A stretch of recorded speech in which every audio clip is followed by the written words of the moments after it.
21장 37절입니다. 바울을 데리고 영문으로 들어가려 할 그때에 바울이 천부장도로 이르되 내가 당신에게 말할 수 있느냐 가로되 네가 할례 말을 아느냐. 그러면 네가 이전에 난을 일으켜 사천의 자객을 거느리고 광야로 가던 애굽인이 아니냐. 바울이 가로되 나는 유대인이라 소비 아닌 길리기아 다소성의 시민이니 청컨대 백성에게 말하기를 허락하라 하니 천부장이 허락하거늘 바울이 층대 위에 서서 백성에게 손짓하여 크게 종령이 한 후에 히브리 방언으로 말하여 가로되 부형들아 내가 지금 너희 앞에서 변명하는 말을 들으라 하더라. 1장 37절부터 22장 1절에 걸쳐서 이제 바울이 잡혀가고 드디어 변명하는 첫 번째 사건이 나옵니다. 여기 22장에 있는 그때 현장에 있었던 유대인들을 향한 바울의 변호로부터 이 28장 끝나는 데까지 사도행전에 5번에 걸쳐서 사도 바울의 변명이 나옵니다. 자기 변호가 나오는데요. 첫 번째는 여기 있는 잡히던 당시에 있었던 군중들 앞에 한 것. 두 번째는 잡혀가서 이스라엘 최고의 그 기관인 산헤드린 공회 앞에서 두 번째 하고요. 세 번째는 당시 총독이었던 펠릭스 앞에서 자기 변호를 하고, 네 번째는 그 펠릭스의 후임으로 온 베스도 총독 앞에서 자기 변명을 합니다. 마지막 5번째는 당시 유대인의 왕으로 있던 헤롯 아그리파 2세 그 왕 앞에서 변명하는 것까지 5번의 자기 변호가 있습니다. 근데 재미있는 것은 이 변호 속에 물론 복음과 십자가와 예수 그리스도를 그 초점으로 하여 사도 바울이 그 복음을 변명합니다마는 그 변명의 실제적인 초점은 이 사도행전을 기록한 누가의 그 관심은 바울이 복음을 설명한 데 있지 않고 그 복음을 설명하는 바울의 신앙 인격의 어느 부분을 강조하고 있는 것입니다. 왜냐하면 복음 자체에 대한 설명은 이미 앞에 너무나 많이 나와 있습니다. 예를 들면 누가 같으면 이 사도행전을 기록한 누가는 누가 복음을 썼습니다. 그렇죠? 누가 복음에서 이미 복음 자체에 대한 설명을 충분히 한 것입니다. 그래서 사도행전 속에서 바울의 자기 변명, 이 5번에 걸친 변명 속에서는 누가가 복음이 무엇인가를 설명하기보다는 그 복음을 변명하고 복음에 일꾼된 자기를 변호하는 사도 바울이 그 변명하는 자세 속에서 신자가 가져야 할 신앙인의 어떤 특징들을 부각시키고 있다, 이렇게 말씀드릴 수 있습니다. 그걸 우리는 어느 곳에서 찾아볼 수 있느냐 하면요, 바울은 지금 이 시점에 이르도록 유대인들에게 사실은 그 원한과 증오가 있어야 마땅한 그런 경로를 걸어왔습니다. 그가 사도행전 13장에서 이미 안디옥 교회의 파송을 받아 제1차 선교여행을 시작해서부터 여기 잡히는 이 순간까지 유대인들이 쫓아다니면서 그를 방해했고 그를 핍박했습니다. 그래서 고린도 후서에 나오는 바와 같이 여러 번 매도 맞고 잡혀서 문초를 받기도 하고 옥에 갇히기도 하고 돌에 맞아서 죽을 뻔도 했습니다. 동족의 위험을 당했다라고 고린도 후서에는 기록되어 있습니다. 그럼에도 불구하고 22장 1절 보십시오. 이 일에 대한 사도 바울의 그 태도, 즉 자기를 그렇게 괴롭히고 방해한 이들에 대하여 그가 전혀 원한과 증오가 없다는 것은 놀랍습니다. 22장 1절 부형들아 내가 지금 너희 앞에서 변명하는 말을 들으라. 우리말 표현이 그 뉘앙스가 조금 오해할 소지가 있습니다. 부형들아 들아 이렇게 돼갖고 반말같이 되어버렸는데요, 이 원래 그 표현의 그 분위기가 그런 뜻이 아닙니다. 이렇게 억세지 않고 나의 부모님 여러분, 나의 형제 여러분, 이런 표현입니다. 부형, 그 속에 그렇게 들어있죠. 나의 아버지들이요, 나의 어른들, 어르신네들, 나의 형제들, 이렇게 되어 있지. 이렇게 되는 바람에 반말 짓거리를 하는 것 같은 느낌이 들게 됐습니다만은 그렇지 않고 굉장히 그 따뜻한 마음과 열심과 진심을 가진, 그러면서도 이렇게 호의적인 표현을 쓰고 있다는 걸 잊지 않아야 됩니다. 23장 1절에도 이렇게 되어 있습니다. 공회 앞에 섰을 때도 바울이 공회를 주목하여 가로되 여러분 형제들아, 드라 이렇게 돼서 반말 같습니다. 그렇지 않고 나의 형제 여러분들이요 라는 가장 친밀한 호칭을 써서 바울이 자신을 설명하는 데 있어서 변명하는 정도가 아니라 자기 말을 듣는 상대방들에 대해 훨씬 따뜻한 마음, 아주 지극한 정성을 가진 마음으로 저들 앞에 서 있다는 것을 놓치지 않아야 됩니다. 그래서 우리가 살펴보려고 하는 것은 이 5번의 변명 속에 사도 바울이 가졌던 대인간관이 뭐냐 이겁니다. 인간을 보는 시각, 인간을 어떻게 그가 보는가, 세상을 어떻게 보는가 하는 것을 오늘 살펴보려고 합니다. 지난주에 여러분과 함께 우리가 신자가 가지는 역사관을 살펴보았죠. 오늘은 인간과 세상에 대한 이 기독교적 신앙의 안목을 좀 정립하려고 합니다. 그러기 위해서 기독교가 갖는 모든 어떤 관의 근거는 신관에 의거합니다. 신관. 보통 일반적으로 얘기할 때 종교라는 것은 신관이 없습니다. 일반 종교는, 기독교를 제외한 일반 종교는 신관이 없습니다. 신이 없고 그 신은 뭐 없는 거야 아닙니다만은 신은 인격적 존재가 아니라 어떤 개념입니다. 일반 모든 종교는 인간이 어떤 경지로 가기 위하여 깨우쳐야 하는 도입니다. 도. 그래서 그것이 고귀한 이상이기도 하고 숭고한 어떤 정신일 수 있습니다. 그러나 대상이 있는 건 아닙니다. 경배하고 그 말을 듣고 따라야 할 어떤 어미로우신 존재자가 있는 것은 아닙니다. 그러니까 뭐 대표적으로 불교만 해도 석가모니가 신이고 경배할 대상이 아니라 우리 인류 중에 맨 먼저 득도하여 열반의 세계에 간 선구자에 불과합니다. 그가 누구를 도와주지 않습니다. 그에게 가서 경배하도록 되어 있지 않습니다. 우리나라에 와서는 불교가 많이 사실은 이렇게 바뀌어져 있습니다.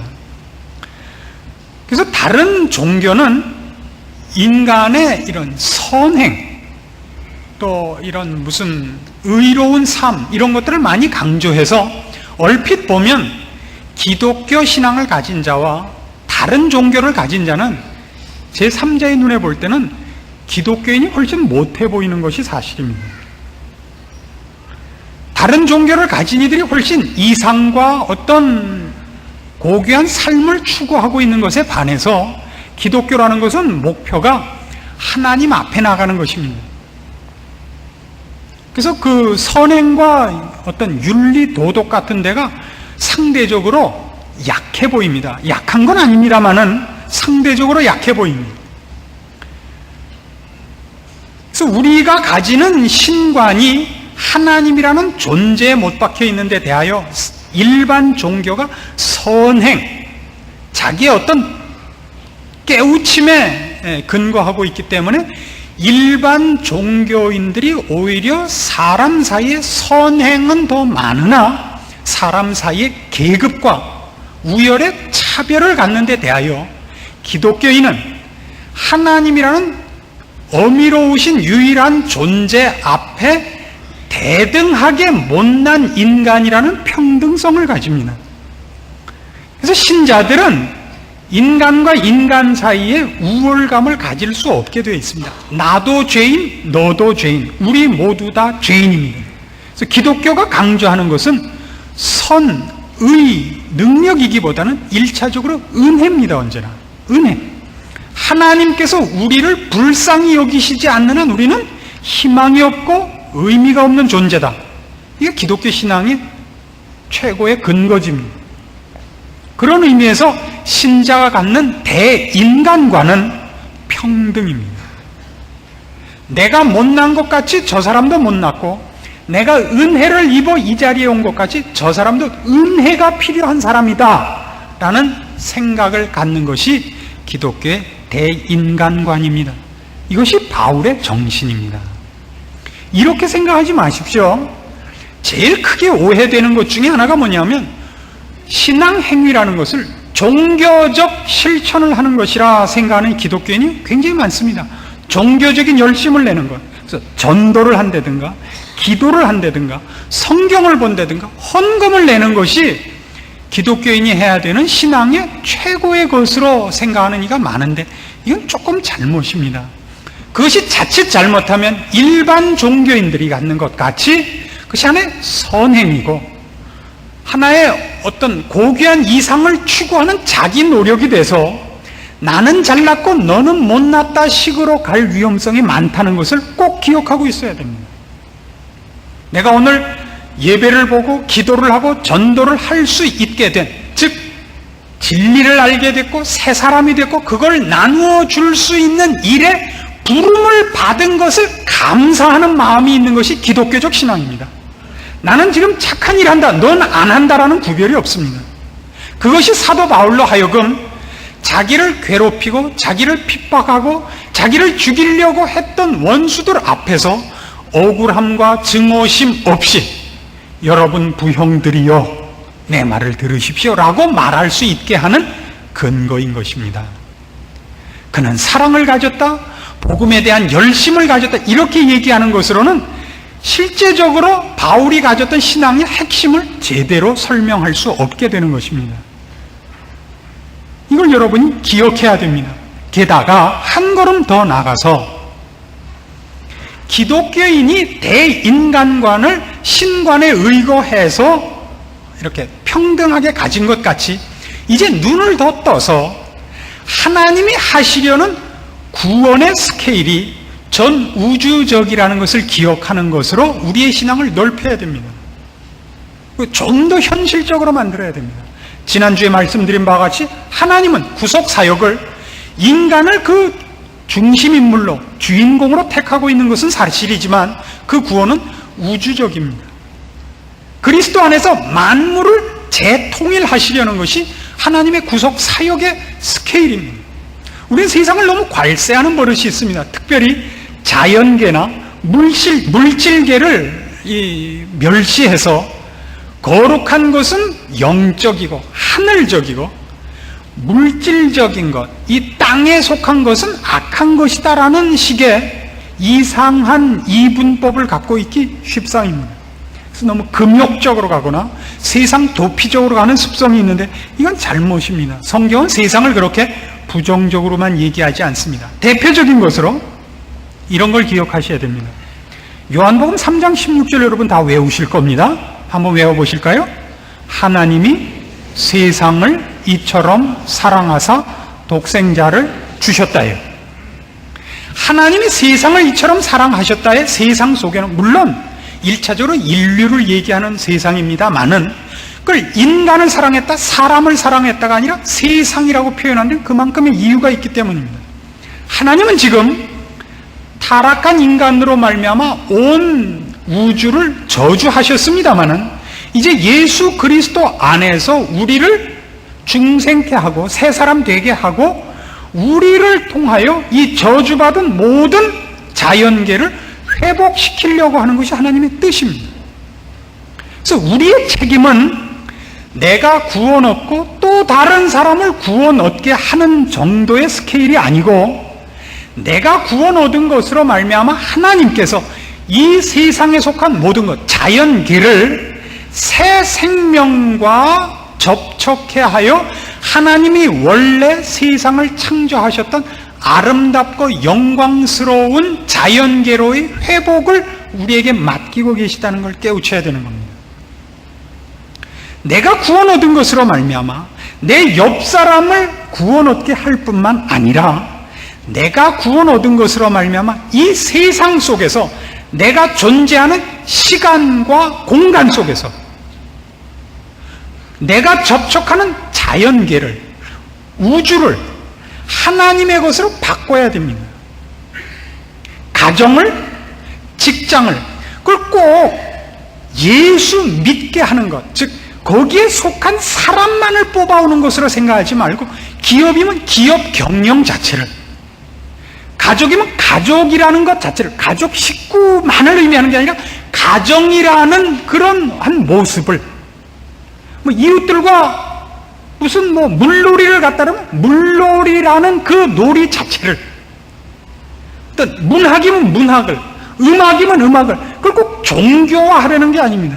음악을 하면 꼭 종교적인 노래만 부른다든가 무슨 뭐 물놀이를 가서도 꼭 물속에 무릎 꿇고 앉아서 기도만 하려는 게 아니라 그것 자체를 하나님께서 처음에 만드셨던 아름다운 자연으로의 변화를 만들려고요. 지금은 전부가 욕심의 대상입니다. 물이 좋으면 거기 사가지고 투기할 목적, 사람을 만나면 이해 타산으로만 사람을 만나고 가까이 하고 그러지만 그런 것 말고 직장에서도 승진할 욕심, 그 기업을 통하여 부를 축적할 욕심, 남들 앞에 자기를 증명하는 것으로만, 그런 발판으로만 쓰지 마시고 회사면 회사, 가정이면 가정, 어떤 놀이를 하면 놀이 자체, 문화 전반에 걸쳐서 여러분이 세상을, 이제 이 타락한 세상을, 타락한 사람에 의해서 더 이지러진 세상을 변화된 사람의 손에 의하여 변화된 아름다운 모습으로의 회복을 여러분이 책임지고 있다는 걸 잊지 않아야 됩니다. 이건 처음부터 하나님께서 인류에게 요구하신 명령입니다. 창세기 1장으로 갑니다. 창세기 1장 27절입니다. 하나님이 자기 형상 곧 하나님의 형상대로 사람을 창조하시되 남자와 여자를 창조하시고 하나님이 그들에게 복을 주시며 그들에게 이르시되 생육하고 번성하여 땅에 충만하라, 땅을 정복하라, 바다의 고기와 공중의 새와 땅에 움직이는 모든 생물을 다스리라 하시니라. 하나님께서 온천한 만물을 만드셨습니다. 보기에 좋다 하셨습니다. 그의 능력과 지혜대로 아름답게 온 우주를 창조하시고 그 중에 주인공으로 인간을 창조하셨습니다. 그리고 인간들에게 그 온 땅을 맡기셨습니다. 하나님이 아름답게 창조하신 것에 영광스러운 모든 것을 발휘하도록 인간에게 그 책임을 맡기셨습니다. 이건 우리에게 왜 필요하냐 하면 오늘날 기독교는 너무 편협합니다. 너무 내세주의적입니다. 내세주의적이라는 것이 틀린 것도 아니고 성경에서 가장 굵은 소망 중에 하나입니다만 그것이 현실 도피적 내세주의라는 것은 나쁩니다. 우리가 지금 사는 건 죽지 못해 사는 것, 천국 가기 위하여 사는 것 정도가 아닙니다. 우리는 지금 여기서 어떤 의미에서 천국을 지금 여기서 건설하고 누릴 줄 알아야 됩니다. 신자가 있는 곳이야말로 주님께서 함께 하시고 주님께서 베푸시는 은혜와 주님께서 그의 사랑하는 자녀들에게 얼마든지 허락하시는 모든 내세에 완성될 것이지만 지금 누리는 모든 것으로 영광된 삶을 누리도록 지금 약속하고 있는 삶인 것입니다. 이런 것들을 너무 누리지 못합니다. 모이면 그저 기도하고 찬송 부르는 것 외에는 신앙적인 어떤 행위도 할 줄 모르고 신앙적인 무엇도 누릴 줄 모릅니다. 기껏 어떤 내 힘으로 해결할 수 없는 극한 상황에 접해서야만 기도할 줄 아는 그런 식으로 밖에는 우리의 신앙이 발휘되지 않는 가난하기 짝이 없는 신앙입니다. 그래서 세상 안에서 사는 우리의 입장도 신자가 세상의 모든 공격에 대해서는 가능한 한 이렇게 회피하고 잘 도망 다니다가 잡히지 않고 천국에 가는 것, 이런 식으로밖에 되어 있지 않는 건 불행한 일입니다. 신자는 그의 신앙을 훨씬 넓혀서 현대 문명이 사회 전 분야를 망라한 거대한 삶의 체계로 공격하는 데 대하여 삶의 전 체계에 대한 신앙적인 체계로, 시각으로 답할 수 있어야 되는 겁니다. 세상이 공격하는 데 대해서 그거 문화에 대한 공격을 문화로 답하지 못하고 이걸로 공격해도 우리는 기도, 뭘로 공격해도 기도, 뭘로 공격해도 신앙이라는 어떤 최소한의 우리 된 것으로밖에는 답할 수 없다는 것은 비극 중에 비극입니다. 신앙이라는 것은 그렇게 가난하고 편협하지 않습니다. 온 우주적 스케일이라는 걸 놓치지 않아야 됩니다. 그래서 바로 이 요구들이 성경에 어떻게 잘 묘사되어 있는가 하는 걸 우리가 좀 찾을 필요가 있습니다. 예를 들면 창세기 12장 같은 데 나오는 이런 약속들입니다. 창세기 12장 1절입니다. 여호와께서 아브라함에게 이르시되 너는 너의 본토 친척 아비집을 떠나 내가 네게 지시할 땅으로 가라. 내가 너로 큰 민족을 이루고 네게 복을 주어 네 이름을 창대케 하리니 너는 복의 근원이 될지라. 아브라함의 이민, 본토 친척 아비집을 떠나서 새로운 약속의 땅으로 가는 이 일은 신학적으로 굉장히 많은 뜻을 가지는 중요한 사건입니다. 그 중에 중요한 하나의 내용을 뭘 삼느냐 하면요, 그에게 약속된 땅을 아주 중요한 신학의 테마로 삼습니다. 왜 땅이냐 하는 겁니다. 아브라함이 하나님을 믿고 하나님이 아브라함을 그의 백성으로, 자녀로 이렇게 부른 수직적 신앙의 행위만 있는 것이 아니라 왜 그에게 새로운 땅을 요구하고 있는가 이거죠. 이건 창세기 28장에 가면 야곱에게도 동일하게 나타나는 약속이기도 하며 명령이기도 합니다. 베델에서 야곱이 하나님을 만납니다. 13절 보십시오. 창세기 28장 13절. 또 본즉 여호와께서 그 위에 서서 가라사대 나는 여호와니 너의 조부 아브라함의 하나님이요 이삭의 하나님이라. 너 누운 땅을 내가 너와 네 자손에게 주리니 네 자손이 땅의 티끌같이 되어서 동서남북에 편만할지며 땅의 모든 족속이 너와 네 자손을 인하여 복을 얻으리라. 내가 너와 함께 있어 네가 어디로 가든지 너를 지키며 너를 이끌어 이 땅으로 돌아오게 할지라. 내가 네게 허락한 것을 다 이루기까지 너를 떠나지 아니하리라. 이것도 땅에 대한 약속입니다. 이 땅으로 돌아오게 하고 너를 복주겠다요.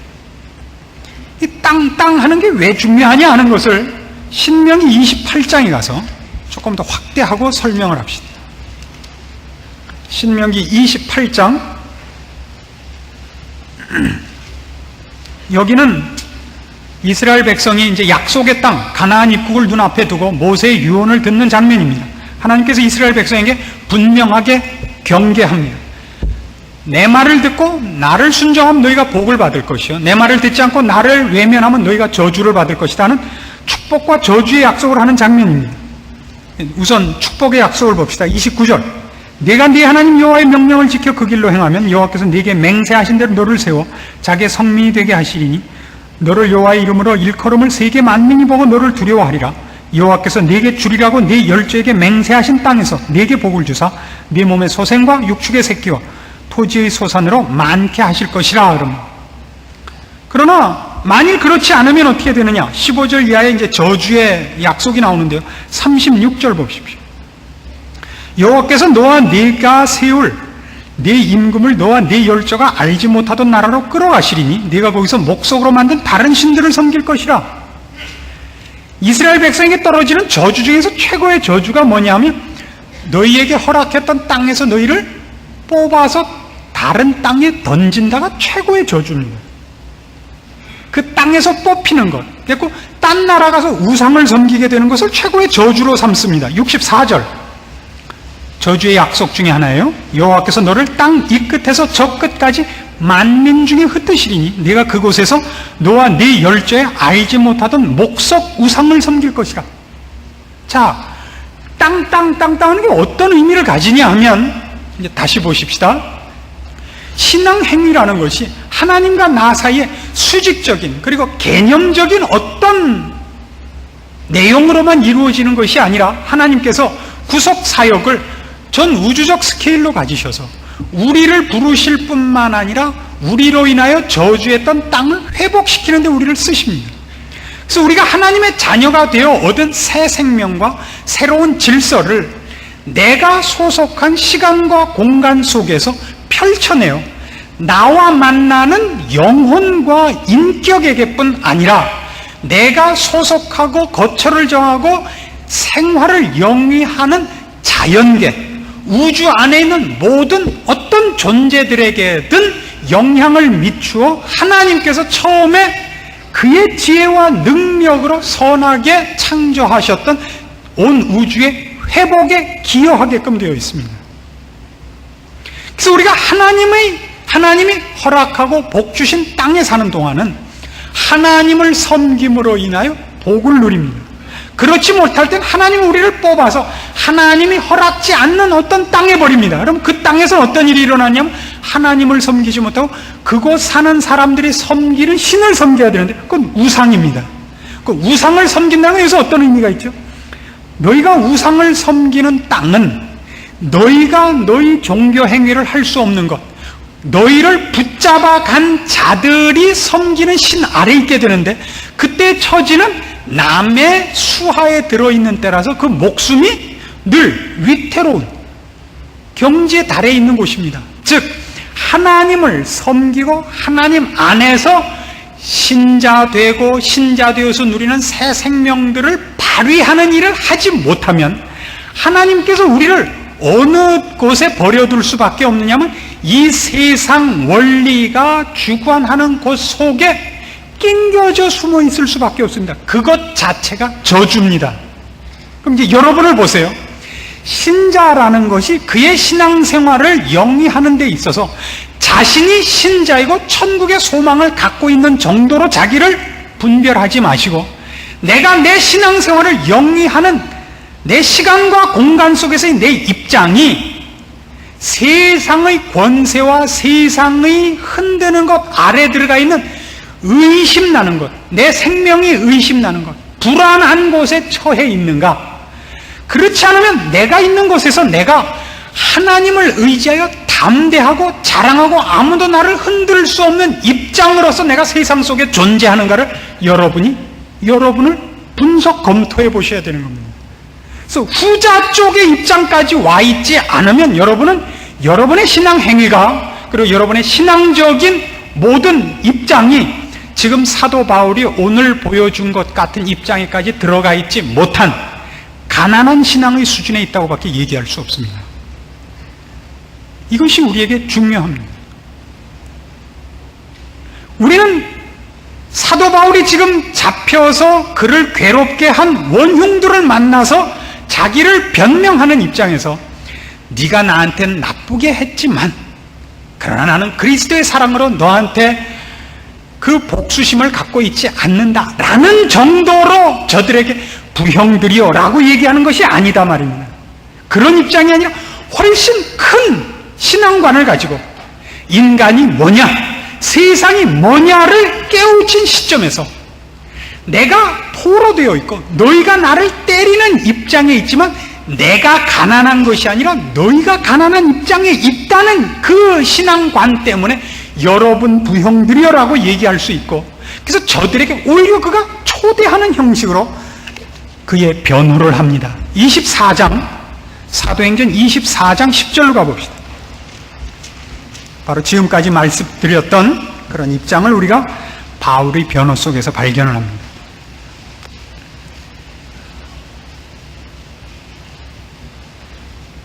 24장 10절, 총독 펠릭스에게 하는 말입니다. 총독이 바울에게 머리로 표시하여 말하라 하니 그가 대답하되 당신이 여러 해 전부터 이 민족의 재판장 된 것을 내가 알고 내 사건에 대하여 기쁘게 변명합니다.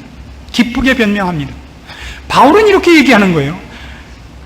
지금 입장은 오히려 총독인 펠릭스가 사도 바울을 살릴 수도 있고 죽일 수도 있는 입장에 앉아 있습니다. 그렇지 않습니까?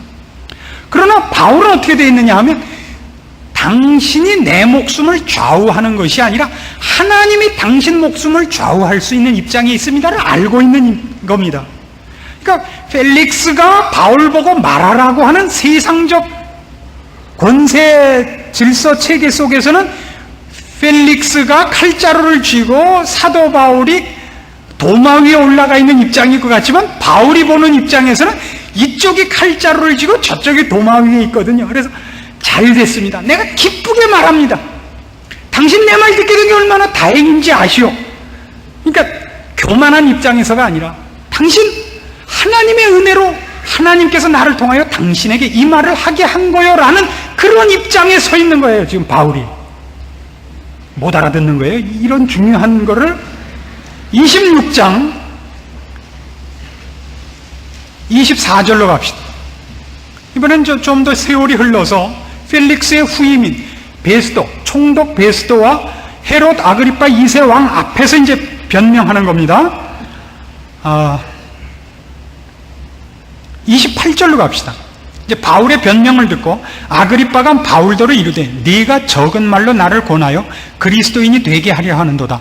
바울이 가로되 말이 적으나 많으나 당신뿐 아니라 오늘 내 말을 듣는 모든 사람도 다 이렇게 나의 결박한 것 외에는 나와 같이 되기를 하나님께 원하노이다.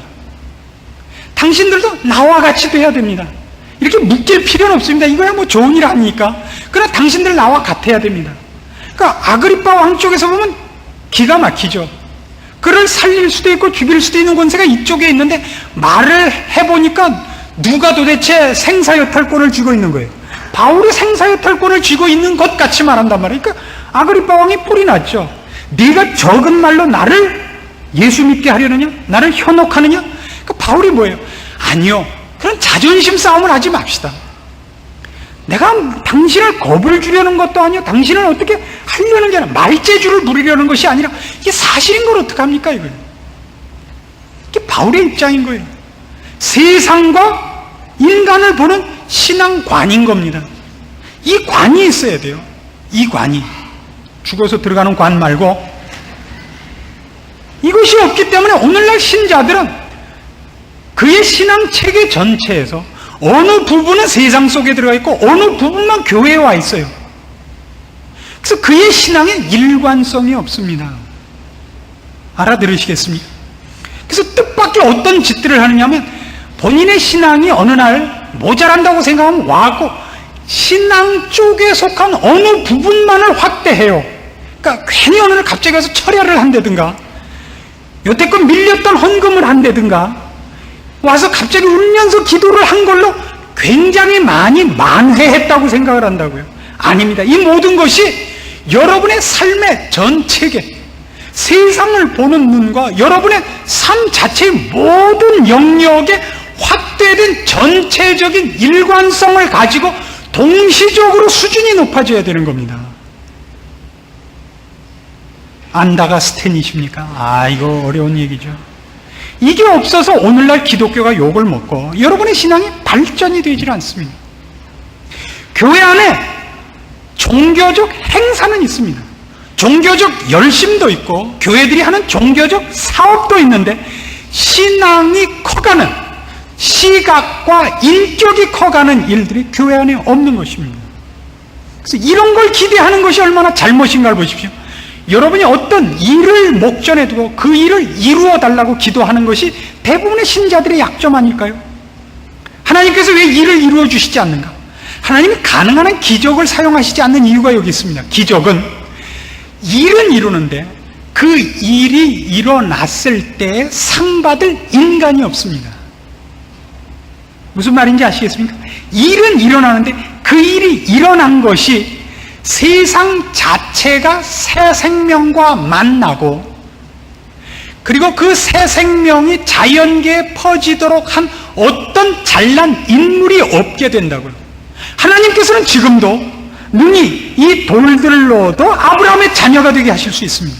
하나님께서는 지금이라도 언제든지 악당들을 죽이실 수 있고 벼락을 내리실 수도 있고 지진이 나게도 하실 수 있고 이 지구를 두 동강을 만들 수도 있습니다. 왜 안 하시죠?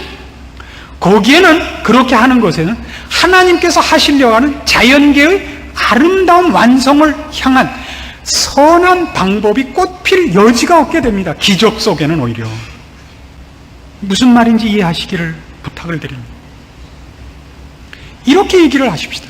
여러분의 자녀가 못된 짓해서 무슨 용돈을 만들어서 여름방학에 놀러 가려고 구멍가게에서 강도짓을 하다 잡혔다.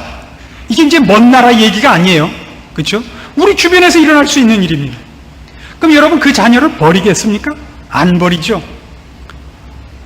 경찰서에 찾아가고 모든 동원을 아시는 분들을 다 동원해서 무슨 수를 써서라도 뽑아낼 것입니다. 우린 거기서도 부모의 사랑과 부모의 자비와 긍휼을 봅니다. 그거는 부정적이죠. 부모의 은혜와 부모의 사랑은 나타나도 그 은혜와 사랑이 꽃핀 것으로 나타나진 않죠. 부정적이고 소극적입니다. 부모의 은혜와 사랑이 아름답게 나타나는 건 어떤 모습일까요? 자녀가 자녀의 순종과 책임을 이루어 아름다운 모습으로 된 것.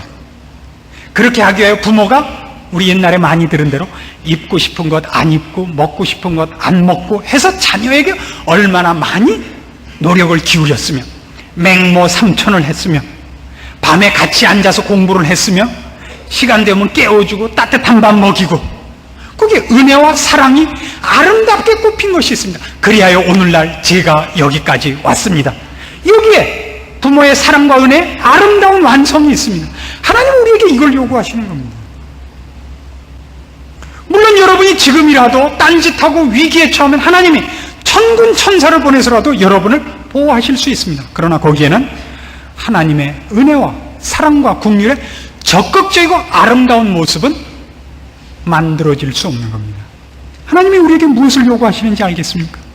그러니까 여러분 이렇게 대답할 수 있습니다. 그러나 그렇게 살기에는 세상은 너무나 험합니다. 맞습니다. 이것이 우리의 싸움입니다. 우린 끊임없이 우리가 하나님의 자녀 된 것으로 우리뿐 아니라 우리를 만나는 영혼에게뿐만 아니라 우리와 접하는 자연계, 세상이라는 것 자체를 고쳐낼 책임을 갖고 있지만 그것이 그렇게 해서 세상의 주도권을 잡게 되리라는 보장은 약속받고 있지 않습니다. 우리는 늘 소수고 우리는 늘 공격을 받는 입장일 수 있고 우리가 한 일들을 저들에 의해서 한순간에 파괴받을 수 있습니다. 그럼에도 불구하고 그것을 하도록 요구받습니다. 우리가 한 일이 순교로 풍지박산날 수 있습니다. 그럼에도 불구하고 이것은 우리의 일입니다. 그리고 세상과 인간에 대한 희망은 그렇게 실천하는 신자에 의해서만 지속됩니다. 그래서 신자에게 요구하는 것이 무엇인지 아십니까? 이 땅을 약속받은 신자에게 하나님이 그래서 신앙에 무엇을 요구하냐면 능력을 요구하는 것이 아니라 마태복음 5장으로 갑니다.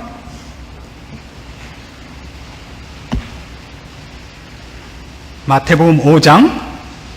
자, 땅의 기업을 받아야 할 사람들의 최고의 조건은 뭐냐? 5장 5절.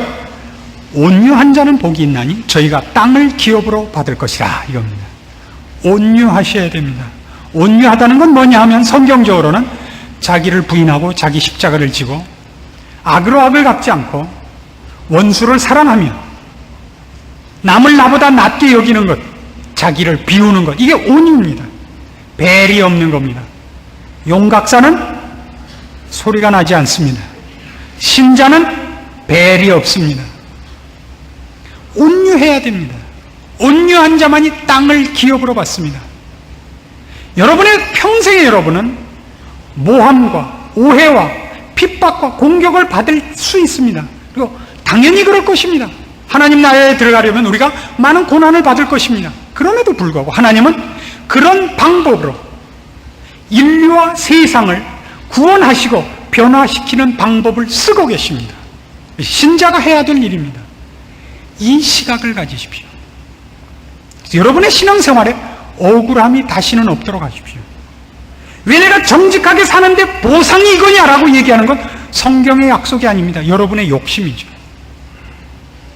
온유하시기로 하십시오. 온유하시기로. 그래서 출애굽이라는 그 큰 사건이 우리가 언제나 성경을 볼 때마다 언제나 많이 나타나는 것.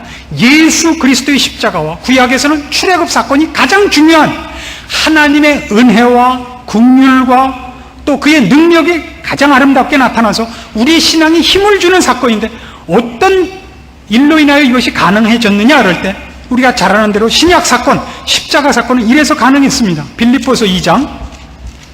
자, 온유한 모습을 보십시오. 빌립보서 2장 5절입니다. 신약 성경 319페이지입니다. 빌립보서 2장 5절. 너희 안에 이 마음을 품으라. 곧 그리스도 예수의 마음이니 그는 근본 하나님의 본체시나 하나님과 동등됨을 취할 것으로 여기지 아니하시고 오히려 자기를 비워 종의 형체를 가져 사람들과 같이 되었고 사람의 모양으로 나타나셨음에 자기를 낮추시고 죽기까지 복종하셨으니 곧 십자가에 죽으시며 가장 고통스럽고 가장 비참한 최후를 당하시기까지 복종하신 분으로 되어 있습니다. 자기를 비우신 분, 자기를 비우신 분. 출애굽 사건은 어떻게 해서 가능해졌느냐? 출애굽기 12장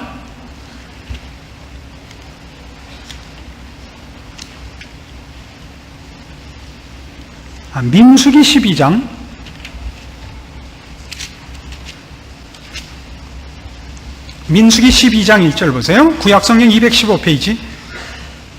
모세가 구수 여자를 취하였더니 그 구수 여자를 취하였으므로 미리암과 아론이 모세를 비방하니라.